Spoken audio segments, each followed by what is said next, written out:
ರಾಜ್ಯ BJP core committee ಸಭೆ ಪಕ್ಷದ ಅಧ್ಯಕ್ಷ ಬಿವೈ ವಿಜಯೇಂದ್ರ ನೇತೃತ್ವದಲ್ಲಿ ಬೆಂಗಳೂರಿನಲ್ಲಿಂದು ನಡೆಯಿತು.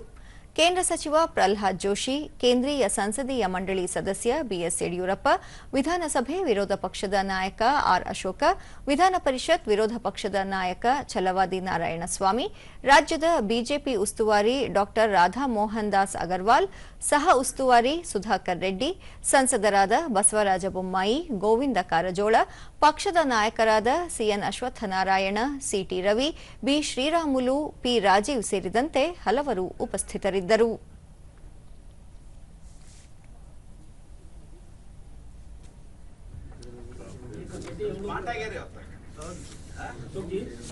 कब तक ये कमेटी स्टार्ट फंक्शनिंग? नहीं, immediately flood affected area visit करना है. नॉर्थ कर्नाटक में पूरे यार ಮಾಡಿಲ್ಲ. ಧನ್ಯವಾದ ಹೇಳ್ಬಿಡು. ಬನ್ನಣ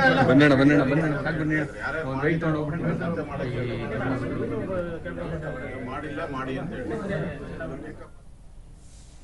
ಬಳಿಕ ಬಿವೈ ವಿಜಯೇಂದ್ರ ಕೋರ್ ಕಮಿಟಿ ಸಭೆಯಲ್ಲಿ ಹಲವು ಮಹತ್ವದ ವಿಷಯಗಳ ಕುರಿತು ಚರ್ಚೆ ನಡೆಸಿದ್ದು, ಜಿಲ್ಲಾ ಪಂಚಾಯತ್, ತಾಲೂಕು ಪಂಚಾಯಿತಿ ಹಾಗೂ ಗ್ರೇಟರ್ ಬೆಂಗಳೂರು ಪ್ರಾಧಿಕಾರದ ಚುನಾವಣೆಗಳ ಬಗ್ಗೆ ಚರ್ಚೆಯಾಗಿವೆ.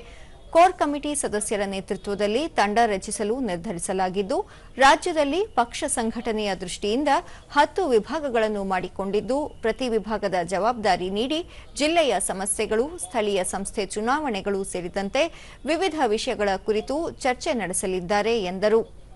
ರಾಜ್ಯದಲ್ಲಿ ಮಳೆ ಹೆಚ್ಚು ಬಿದ್ದಿರುವ ಹಿನ್ನೆಲೆಯಲ್ಲಿ ಅತಿವೃಷ್ಟಿ ಉಂಟಾಗಿದೆ. ಅಕ್ಟೋಬರ್ 3 ಮತ್ತು 4ರಂದು ವಿಧಾನ ಪರಿಷತ್ ಪ್ರತಿಪಕ್ಷ ನಾಯಕ ಛಲವಾದಿ ನಾರಾಯಣಸ್ವಾಮಿ ಸೇರಿದಂತೆ ಇತರ ನಾಯಕರ ಜೊತೆಗೂಡಿ ರಾಯಚೂರು, ಕಲಬುರಗಿ ಸೇರಿದಂತೆ ಪ್ರವಾಸ ಕೈಗೊಂಡು ಅಲ್ಲಿನ ಪರಿಸ್ಥಿತಿಯ ಬಗ್ಗೆ ಮಾಹಿತಿ ಸಂಗ್ರಹಿಸಲಾಗುವುದು ಎಂದರು. ಎಲ್ಲದರ ಬಗ್ಗೆ ಅವರು ಗಮನಿಸ್ತಾರೆ, ಪ್ರವಾಸಗಳನ್ನು ಕೂಡ ಮಾಡ್ತಾರೆ. ರಾಜ್ಯದಲ್ಲಿ ಇವತ್ತು ಮಳೆ ಜಾಸ್ತಿ ಇದೆ, ಅತಿವೃಷ್ಟಿ, ರಾಜ್ಯ ಸರ್ಕಾರ ನಿದ್ದೆ ಮಾಡ್ತಾ ಇರುವಂಥದ್ದು. ಈಗಾಗಲೇ ನಮ್ಮ ಜಿಲ್ಲಾ ತಂಡಗಳೆಲ್ಲವೂ ಕೂಡ ಓಡಾಡಿದ್ದಾರೆ. ಯಾವ ಜಿಲ್ಲೆಗಳಲ್ಲಿ ಸಮಸ್ಯೆ ಇದೆ ಎಲ್ಲ ಕಡೆ ಪ್ರವಾಸ ಮಾಡಿದ್ದಾರೆ. ನಾನು ನಮ್ಮ ಛಲವಾದಿ ನಾರಾಯಣಸ್ವಾಮಿ ಅವರು, ಪಕ್ಷದ ಇತರ ಮುಖಂಡರುಗಳು 3 ಮತ್ತು 4 ರಾಯಚೂರು ಹಾಗೂ ಗುಲ್ಬರ್ಗ ಜಿಲ್ಲೆಗಳ ಪ್ರವಾಸನ ಮಾಡ್ತಾ ಇದ್ದೇವೆ. ಅದೇ ರೀತಿ ಬಿಜಾಪುರ ಬೇರೆ ಜಿಲ್ಲೆಗಳ ಪ್ರವಾಸವನ್ನು ನಾವು ಆಯೋಜನೆ ಮಾಡ್ತೀವಿ.